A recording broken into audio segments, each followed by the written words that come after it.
Right now on Jamaica News Page tonight.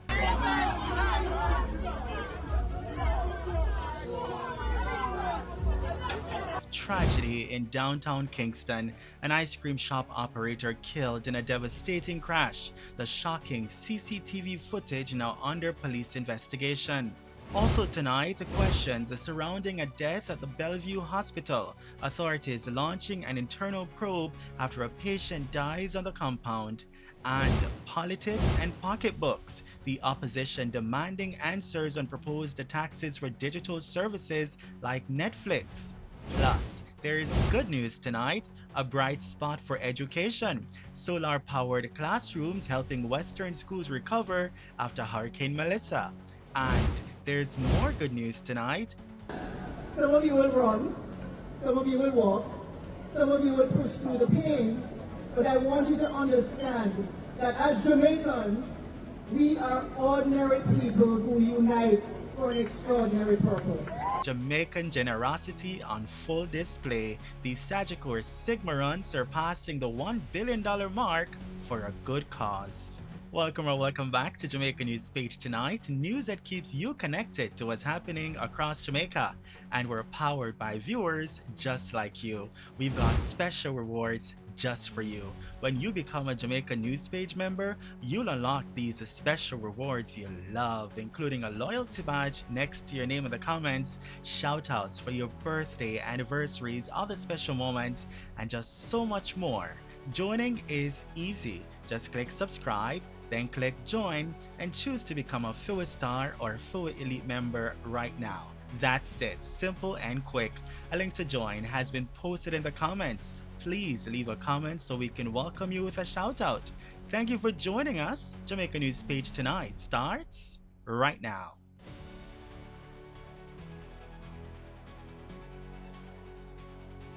We begin tonight with a devastating crash in downtown Kingston that has claimed the life of an ice cream shop operator along King Street on Saturday night. She has been identified as Tamara Manning, a resident of Fletcher's Land. Reports indicate that shortly after 10 p.m., Manning was sitting on the sidewalk in front of her ice cream shop, as you can see in the video here, when two vehicles reportedly collided. One of the vehicles then veered off the roadway and struck her.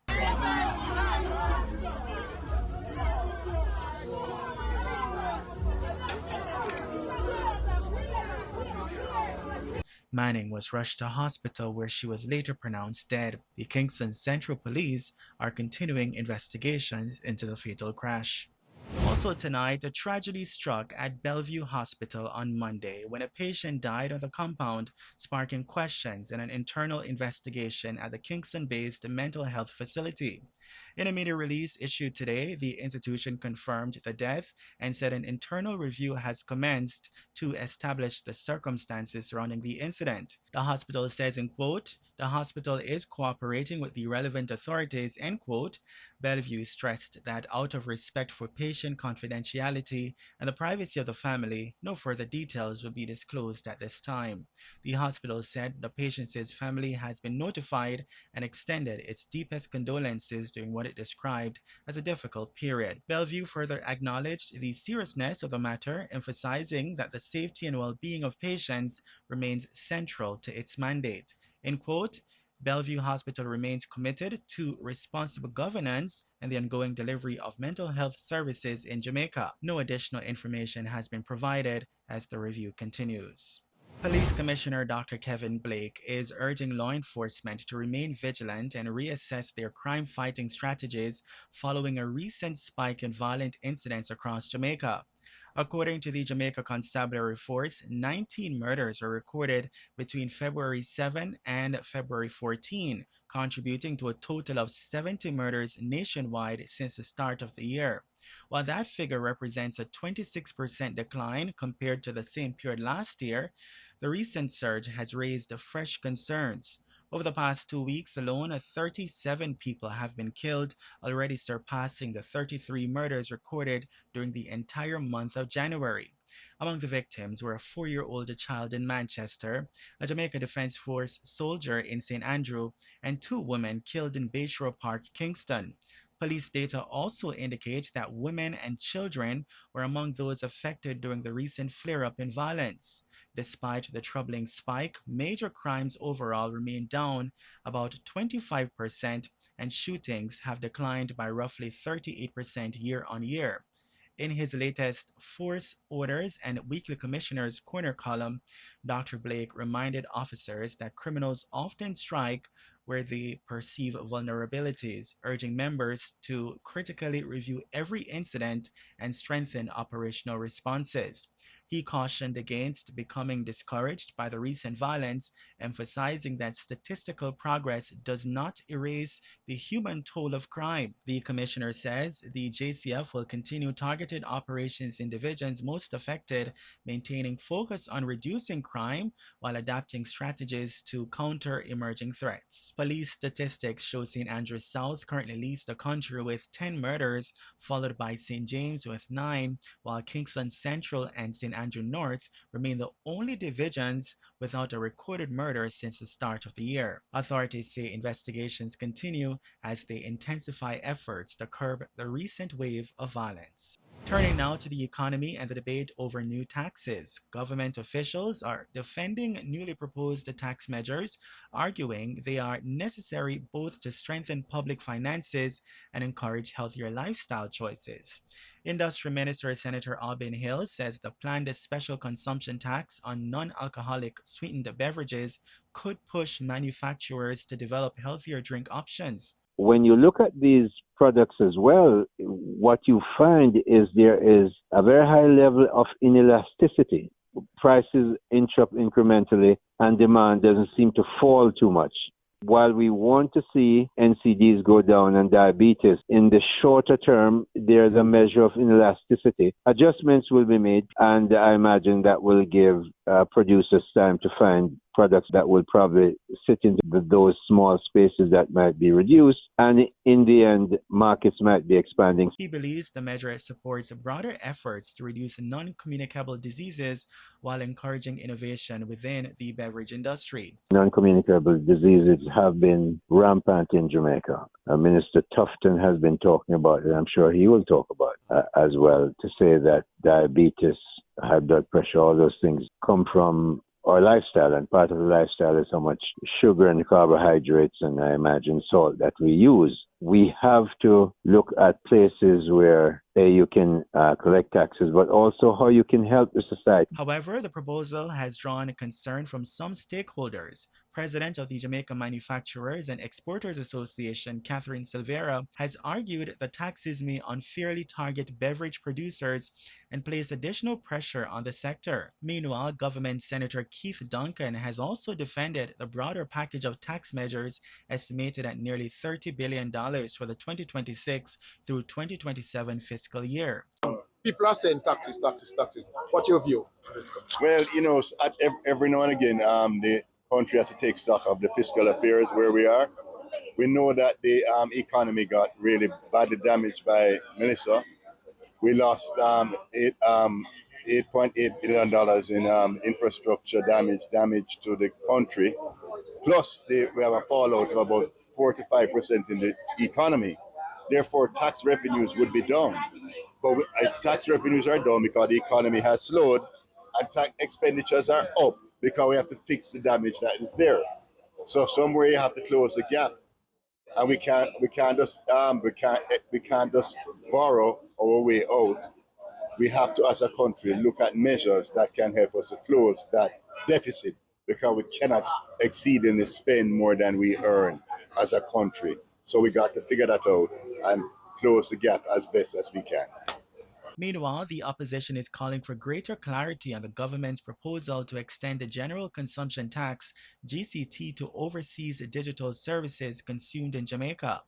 Opposition spokesman on science, technology, and digital transformation, Christopher Brown, says the People's National Party is still reviewing the proposal but wants more details on how the measure will be implemented and how it could affect local businesses and exporters of digital services.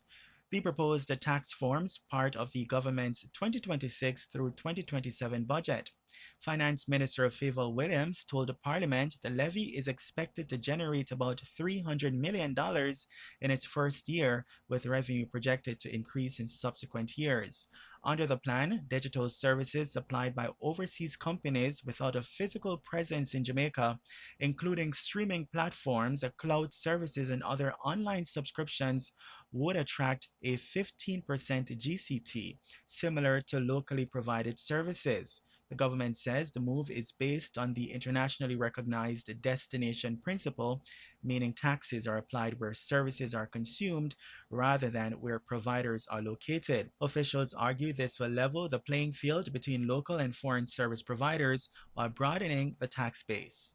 However, Brown says that several questions remain unanswered, particularly regarding how the tax would be collected, how compliance would be monitored, and whether it could increase costs for Jamaican consumers and businesses. He also warned that additional taxes could place further pressure on households already facing rising living costs and ongoing economic recovery challenges. While acknowledging that similar measures exist internationally, the opposition says it will continue analyzing the proposal before taking a final position. The government has indicated implementation could begin in the next fiscal year, with full operational rollout expected by 2027. Turning now to some good news tonight, schools in Western Jamaica are getting a boost from renewable energy as recovery continues following Hurricane Melissa. The Sandals Foundation has installed solar energy systems at three institutions: Cove Primary in Hanover, along with King's Primary and Infant, and Culloden Infant in Westmoreland. The project, valued at about $4 million, is part of a broader effort to strengthen climate resilience in schools and ensure learning can continue even during power disruptions. Executive Director of the Sandals Foundation, Heidi Clark, says the initiative focuses on introducing durable, sustainable technologies that provide flexibility while schools rebuild more permanent infrastructure. Some campuses are still operating under temporary roofing, but officials say the solar installations are already helping to maintain lighting, operate equipment, and support administrative functions. School leaders say the impact has been significant. King's primary principal Marcia Tatham Miller describes the systems as transformative, allowing classes and essential operations to continue even during outages. In Westmoreland, Culloden Infant Principal Michelle Whittingham says solar power has helped restore basic services, including food storage, classroom technology, and administrative support, particularly important in communities still recovering from prolonged electricity disruptions. Meanwhile, Cove Primary in Hanover has welcomed replacement panels after earlier installations were damaged by the storm. Principal Patrice Campbell says renewable energy should now be considered essential infrastructure, especially as severe weather events become more frequent. Educators say the investment has not only supports recovery, but also helps schools prepare for future challenges while improving the learning environment for students. And before we go tonight, there's more good news to tell you about. The Sagicor Sigma corporate run has reached a major milestone, surpassing $1 billion in total funds raised since its inception, cementing its status as one of the Caribbean's most impactful charity events. Some of you will run, some of you will walk, some of you will push through the pain, but I want you to understand that as Jamaicans, we are ordinary people who unite for an extraordinary purpose. This year's staging also exceeded its 2026 fundraising target, generating more than $152 million for beneficiaries. Held under the theme Run for the West, the 28th annual event focused on supporting the restoration of 5 schools in Western Jamaica damaged by Hurricane Melissa. These include Hopewell High School in Hanover, Green Pond High School in St. James, Little London High School in Westmoreland, Saltmarsh Primary and Infant in Trelawney, and Mayfield Primary and Infant in St. Elizabeth. When it rains, it's a disaster all over again. But for today, we are running or walking for the children. Though we have returned them to school, many of them are in classrooms under conditions that if we knew, if we saw it, our hearts would bleed. And so your participation and your contribution will help us to recover significantly. Thanks to Chris Acker and the Sagicor team for standing behind this event and making it a national calendar event. I have with me here the team from the Ministry of Education, Juliet, my wife, the Speaker of the House, and other members of the Cabinet. They have all decided to come out and do what they can, walk or run. This year's event attracted a record 30,939 participants. Since its launch in 1999, the Sigma Run has supported more than 35 charities and national initiatives, providing vital assistance to hospitals, schools, and vulnerable communities across Jamaica. Well done, congratulations. And that's the news on Jamaica News Page tonight, news that keeps you connected to what's happening across Jamaica. And we're powered by viewers just like you. We've got special rewards just for you. When you become a Jamaica News Page member, you'll unlock these special rewards you'll love, including a loyalty badge next to your name in the comments, shoutouts for your birthday, anniversaries, other special moments, and so much more. Joining is easy. Just click subscribe, then click join, and choose to become a Full Star or Full Elite member right now. That's it, simple and quick. A link to join has been posted in the comments. Please leave a comment so we can welcome you with a shout out. Thank you for joining us, and also thank you for watching Jamaica News Page tonight. We'll see you in the comments, and be sure to join us again for more news. From all of us here, good night.